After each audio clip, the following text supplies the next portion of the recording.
Hello, seventh grade Bobcats. Mr. Flato here. Welcome back to what I hope will be a fantastic short week for you here at the Helena Middle School. On today's Bob lesson, I decided to dive and kind of go a different route with you all. Start talking about some friendship stuff. I had a series of Bob lessons that I would normally show in sixth grade, um, but none of that was sent you guys' way last year. And I know friendships are a huge part of your lives, no matter what age you are. Even my age, when you're younger, and everywhere in between, friendship is such an important part of life. We're all very much social creatures and social beings, and I know friendships can really start to get complex, and a lot of stress and some drama comes with that, starting in seventh grade into eighth grade for a while. And so, for those reasons, I thought I would maybe address some friendship things. It's a little bit out of order, but I think you guys are seventh graders. I think you guys will handle it. Specifically, going to talk today about the different layers of friendship, the different levels. I kind of compared it in the Bob lesson to a dartboard, where you have your outer circle of friends, and then you have your close friends that are your intermediate circle of friends, and then finally you have your inner circle of friends. Inner circle of friends being the ones you trust absolutely the most, you devote the most time and energy you put into them. Um, and then finally, I conclude with, as you get older and you continue to answer that question of who am I, from age 12 to roughly 19, and I think even beyond, your friendships are going to continue to evolve. Your friendship circle is going to be refined, is the word I like to use, where you're going to have some new ones come in and some old ones leave. And just taking a look at your friendship circle and who belongs where. From roughly seventh grade through high school, the people that are in your inner circle of friendships are probably going to have some of the most influential moments on you. For a lot of you, they're going to be more influential than your own families. For some of you, maybe not. But our friends and who we surround ourselves with is so very important. Therefore, I decided to kind of start addressing it with you all right now. So let's get rocking and rolling on this Bob lesson. I'll probably do a couple weeks of it. This week will be a little different variation of the dartboard in terms of who you hang out with and why. But we'll get into that next week. Hope you guys make it a great short week, and I hope you enjoy the Bob lesson.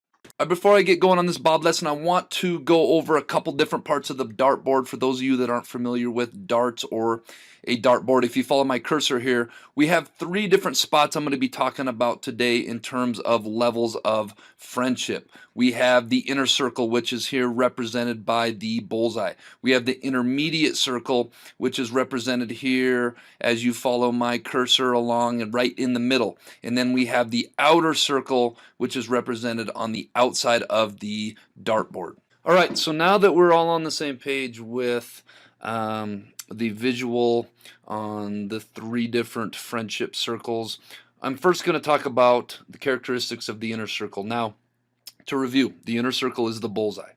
And you'll notice something about the bullseye. Compared to the other circles, the bullseye is hands down the smallest. And it's like that for a reason. You can't have a whole lot of people in your inner circle. It's just not quite possible from a time and energy and effort perspective. You've heard me say my favorite quote before: would you rather have 100 pennies or 4 quarters? And the reason I say that is because I think when it comes to friendship, I think we're better off having 4 very great friends rather than 100 so-so friends. You'll notice you can't fit 100 pennies inside that little inner circle. But metaphorically, you can fit 4 quarters inside that inner circle. So, characteristics of the inner circle. Inner circle are people who you consider great or your best friends. Newsflash, folks, especially to some of our female students, because I see this more with female students than male students, you can have more than one best friend. I know best is a lot of times translated into singular, but you can have multiple best friends. I know if you ask me about my friendships, I probably have a half a dozen people that I consider like my best friends. Friendship isn't a prioritizing type thing. You can have multiple best friends. People who you confide in and share your innermost thoughts and feelings with. These are people in your inner circle. People who you have high levels of trust with. When I think about my inner circle, I think about if I was to leave my dog with somebody for the weekend, who would I 100% trust with with the highest degree of certainty that they would keep her alive and keep her out of harm's way, make sure she has water, make sure she has food. Some of you that know me and have met my dog, maybe walking to school outside my parents' house, know how much I love my dog and know how important she is to me. So these are people in my inner circle, people who you put the most time and effort into. Even though the inner circle is the smallest, it requires the most energy, the most effort to keep those inner circle friendships alive and possible. And finally, people whose friendships you value the most. These are people that you just naturally connect with, that you trust with, that you confide in, that you consider to be your best friends. All right, we talked about the inner circle. Now let's talk about the intermediate circle. Just to review real quick.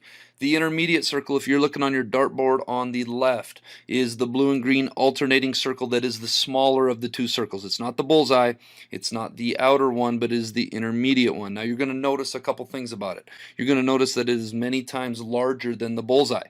And that is because you're going to have more friends in your intermediate circle than maybe you do in your inner circle. And you're also going to notice that it is not as big as your outer circle. And that's because you're going to have more select people in your intermediate circle than you do your outer circle. So let's talk about characteristics of the intermediate circle. These are people who you consider to be good friends. Maybe not great friends, maybe not your best friends, but people you consider to be good friends. These are people that maybe you don't keep in contact with every week or every day, but maybe you keep in contact with every month, maybe through text, maybe through phone call, maybe through social media. These are people who you kind of pick and choose what you want to confide and share your inner thoughts and feelings with. Maybe they don't know your whole life story, everything's going on in your life, but they know most of it. These are people who you have a moderate level of trust with. You may not trust them with the most important things in life, but you can trust them with most things. And obviously, these are people whose friendship you value. All right, so finally, let's talk about characteristics of the outer circle. Just to review, the outer circle is the bigger part of the red and green that goes around the outer perimeter, and the inside part of it is the intermediate red and green. So you'll notice that the outer circle is the biggest part, and that's because this is where most of your friendships will be, especially as you get older. These are people who you consider friends, not good friends, not great friends, but just people that you consider friends, people you're cool with, people that you get along with, people that you like to be around. These are people who you don't necessarily confide and share your inner thoughts and feelings with, that they don't get to know. They don't have the privilege of getting to know everything about you. These are people who you like, but don't maybe put the highest amounts of time or effort into. And this is where most of your friendships will be. Come in contact with more people, and there's definitely, I have a lot of friends out there, people that I consider to be friends, but they're not intermediate circle friends, or they're not inner circle friends by any means. So as you get older, a lot of people will end up settling into this area, and when we go to this next slide, I'm going to explain why. So I'd like next to talk about friendship dartboard movement. Okay, we defined the characteristics of the three levels of friendship. Your inner circle, these are the people you trust the most, you have the tightest relationships with. Your intermediate circle, these are somewhere in between your inner circle and your outer circle. There's only so much space in each circle of your friendship dartboard, and again, when we talk about your inner circle, it's small and it's not very big, and I think it grows bigger as you get older, as you get to meet more people and you get to identify more people that you have the most in common with, that over time prove their worth to be in the inner circle. You only have so much time and energy to give in friendships. You can't have 15, 20, 25 best friends. It's physically impossible to put the energy and the time into making those friendships what they are. Again, good friendship needs time and energy and effort to put into those, and as human beings, we only have so much time every day to work on our friendships. The thing I want to talk about, and I talk about this with a lot of students in my office, is that movement from one circle to the next is fluid and it's constant, and you're constantly moving. I think if you were to ask me 20 some years ago when I was a student at HMS who was in my inner circle, I would say none of those people are in my inner circle today. Some are in my intermediate circle, some are in my outer circle, some aren't even in here, period.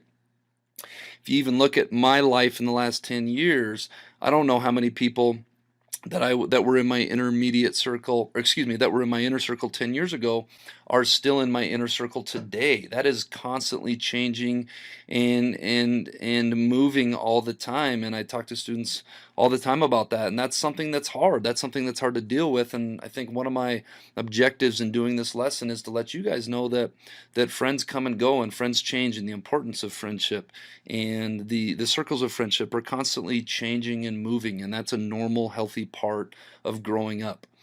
So I'm encouraging you guys to spend some time reflecting on who you have in your inner circle, who you have in your intermediate circle, who you have in your outer circle, and why do you consider them to be in that part, and whether they belong to be in that part. Maybe they need to be bumped up a circle. Maybe they need to be bumped out a circle. I don't know what that answer is. That's for each and every one of you to spend some time processing and figuring out. So let's talk about the other side of that. You guys have seen this list. If you want to move up the ranks of somebody's friendship, hey, these answers came from you wonderful students at the Helena Middle School. This came from you guys. This is what was important for you guys. If you want to become better friends with somebody, spend more time doing these 20 things. Conversely, if you're not spending a whole lot of time doing these 20 things, think about whether or not you should be. Okay, because we have the answer key right here. This is the 20 most important things from what I heard from you guys, the 20 most characteristics of being a friend from an 11 to 14-year-old at Helena Middle School.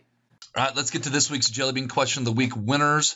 Parker Wallen, Aurora Obi, Olivia Evanson, Ray Wade, Nora Ekdahl, and Luis Van Opedal. The correct answer is 40. What is the first number in sequence where, when spelled out, the letters are in alphabetical order? My first thought was it was 4, but it was actually 40. Nice work there, crew. All right, this week's Jelly Bean Question of the Week. What can be placed between the numbers 3 and 7 to produce a number larger than 3 but smaller than 7? Shout out to all our math teachers out there. This is some math being used here. If you think you know the answer, submit your answer to the Bob Box. Get it turned in by the end of the short week here, and tune in next week to see if you're a winner. All right, Bobcats, let's make it a great short week at the Helena Middle School.